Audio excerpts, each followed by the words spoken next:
విశాఖపట్నంలో పోగొట్టుకున్న బ్యాగ్ ను పోలీసులు కేవలం 30 నిమిషాల్లో గుర్తించి బాధితురాలికి అప్పగించారు.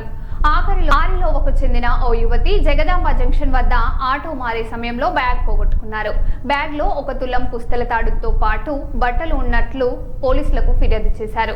వెంటనే సీసీ కెమెరాల ఆధారంగా దర్యాప్తు చేపట్టిన మహారాణిపేట పోలీసులు బ్యాగ్ ను గుర్తించి సురక్షితంగా అప్పగించారు. పోలీసుల వేగవంతమైన చర్యపై బాధితురాలు కృతజ్ఞతలు తెలిపారు.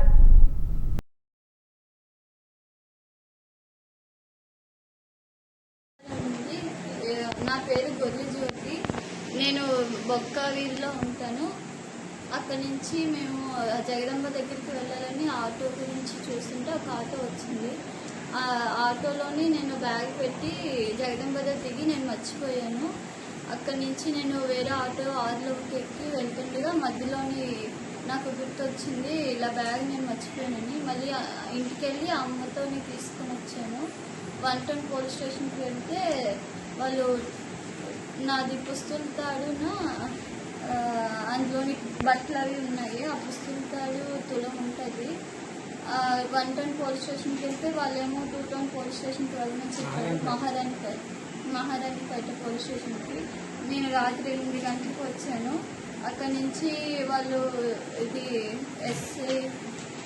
ఎస్ఎస్ఆర్ ఏమో కానిస్టేబుల్కి తీసుకుని వెళ్తామన్నారు.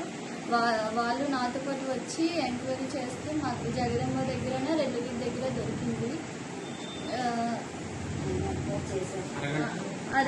అరగంటలోని నాకు చైన్ దొరికింది. నాది పోలీసు శ్రీ విశాఖపట్నం సిపి గారికి, డీసీపీ క్రైమ్ మేడం గారికి, ఏడీసీపీ క్రైమ్ మేడం గారికి, ACP crime Maharanipeta crime SI మరియు సిబ్బందికి ప్రత్యేకమైన కృతజ్ఞతలు.